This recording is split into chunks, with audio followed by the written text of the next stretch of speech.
Hi friends, இன்றைக்கி தெரிந்து கொள்வோம் சீரீஸில் எந்த பாம்பை பற்றி தெரிஞ்சுக்க போகிறோன்னா கிங் கோப்ரா. கிங் கோப்ராவை பற்றி நீங்கள் ஃபுல்லாக தெரிஞ்சுக்கணும். அந்த வீடியோ ஃபுல்லாக கடைசி வரைக்கும் பாருங்கள். சரி, வாங்க வீடியோக்குள்ளே போகலாம். கிங் கோப்ரா வந்து வேர்ல்ட்லேயே ரொம்ப நீளமாக இருக்கிற விஷமான பாம்பு குரூப்பில் இதுவும் ஒன்றா இருக்குது. இது ஏன் கிங்குன்னு நேம் வந்துச்சுன்னா, இது வந்து மற்ற பாம்பு இனத்தையே வேட்டையாடி சாப்பிட்றதுனால தான் இதுக்கு கிங்குன்னு நேம் வந்துச்சு. இது பெரும்பாலும் ஆசிய கண்டம் இருக்குல்ல, அதில் தான் அதிகமாக காணப்படுது. அதுவும் இந்தியா, இலங்கை, சீனா, தாய்லாந்து மற்றும் மலேசியா இருக்குல்ல, அதாவது தென்கிழக்கு ஆசியாவில் தான் இது பெரும்பான்மையாக இருக்குன்னு சொல்கிறாங்க. இதோட விஷம் வந்து மிகவும் சக்தி வாய்ந்ததாக இருக்குது. இது எப்படிப்பட்ட சக்தி வாய்ந்ததுன்னா, இதோட ஒரே ஒரு கடியில் ஒரு பெரிய விலங்கையும் ரொம்ப கடுமையாக பாதிக்கிற அளவுக்கு விஷத்தை செலுத்துமா. அதுவும் கிங் கோப்ரா வந்து அதோட தலையை தரையிலேருந்து 5 to 6 அடி வரைக்கும் தூக்குமா.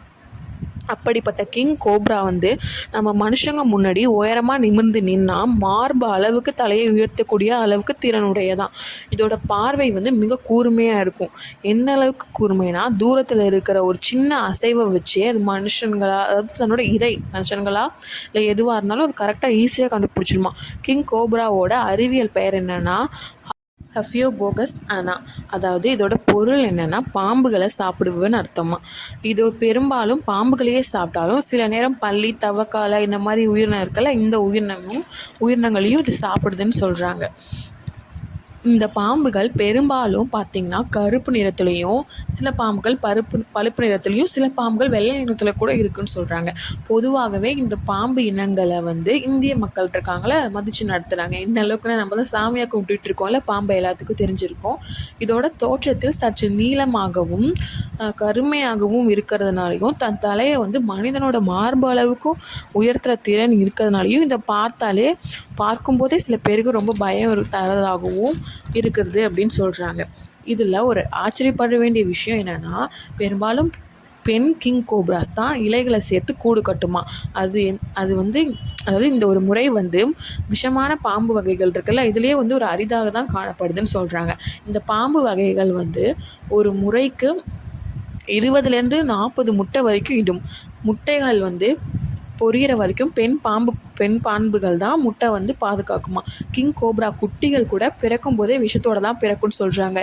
இதுக்கு ஏதாவது ஆபத்துனா உஷ்ணு சத்தம் போட்டு சீரும் இல்லையா, அது மற்ற பாம்பை விட இந்த பாம்போட சத்தம் ரொம்ப ஆழமாகவும் ரொம்ப சத்தமாகவும் ரொம்ப கேட்குறதுக்கே பயமாகவும் இருக்குன்னு சொல்கிறாங்க.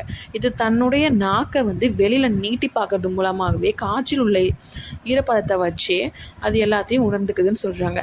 இது வந்து ஒரு சிறந்த நீச்சல் வீரனாக இருக்கிறதுனால ஆறு, ஏரி, குளம் இந்த மாதிரி எதுவே இருந்தாலும் சீக்கிரமாகவே கடந்துரும்னு சொல்கிறாங்க. ஏன், இது வந்து மரத்தை கூட ஈஸியாக ஏறிடுமா. இதோட ஆயுள் காலம் வந்து 10 to 20 வருடம் அப்படின்னு சொல்கிறாங்க. கிங் கோப்ரா தான் பாம்புகள் எண்ணிக்கையை கட்டுப்படுத்த பெரும் பங்கு வகிக்கிறது. அதாவது எந்த அளவுக்குன்னா, இதை மற்ற பாம்புங்களே அடித்து சாப்பிட்றது இல்லையா, அதனால தான் இந்த பாம்புகள் கடித்து சுமார் 75% மனிதர்கள் இறந்து இருக்கிறாங்க. அப்படியே 75 மனிதர்கள் இறந்திருந்தாலும் இது வந்து தேவையில்லாமல் மனிதர்களை என்றைக்கும் தாக்காதான். தன்னுடைய தற்காப்புக்கு மட்டும்தான் இது வந்து தாக்குதுன்னு சொல்கிறாங்க. இது மற்ற பாம்பு இருக்கு இல்லையா, அதை விட புத்திசாலித்தனமாக இருக்கும். இது வந்து இதோட குட்டிகள் வந்து பிறக்கும் போதே 45 to 55 சென்டிமீட்டர் நீளம் இருக்குமா. இது பெரும்பாலும் வந்து மழைக்காலங்கள் தான் அதிகமாக தென்படுகிறதா. ஆனால் நம்ம மழைக்காலத்தில் கொஞ்சம் பார்த்து தான் இருக்கணும். கிங் கோப்ரா வந்து தனது இரையையும் முழுவதுமாக முழுங்கக்கூடிய அளவுக்கு அதோட கீழ்த்தடை இருக்குல்ல, அது ரொம்ப நெகிழ்வானதுன்னா எலாஸ்டிக்கான்னு நினைக்கிறேன், அந்த மாதிரி இருக்குன்னு சொல்கிறாங்க. இப்போது வந்து இந்த கிங் கோப்ரா இருக்குல்ல, அதோட எண்ணிக்கை வந்து ரொம்ப குறைஞ்சிட்ருக்கு. ஏன்னா நம்ம தான் இப்போ நிறைய காட்டெல்லாம் அழிச்சிட்ருக்கோம்ல. இது பொதுவாகவே அடர்ந்த காடு, முட்புதர்கள் இந்த மாதிரி இடத்துல தான் இது வாழுமா. இதை வந்து சட்டவிரோதமாக வேட்டையாடுறதுனாலையும் இதோட எண்ணிக்கை வந்து குறைஞ்சிட்ருக்குன்னு சொல்கிறாங்க.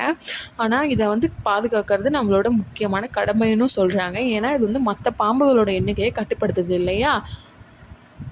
ஓகே ஃப்ரெண்ட்ஸ், இதோட கிங் கோப்ராவோட வீடியோ முடிஞ்சிச்சு. அடுத்து எந்த பாம்பை பற்றி வீடியோ போடலான்னு நீங்களே கமெண்ட்ஸில் சொல்லுங்கள். அண்ட் சப்ஸ்கிரைப் பண்ணுங்கள், அப்போ தான் மற்ற வீடியோஸ்லாம் உங்களுக்கு வரும். ஓகே, பாய் ஃப்ரெண்ட்ஸ், நெக்ஸ்ட் வீடியோவில் பார்ப்போம். நன்றி, வணக்கம்.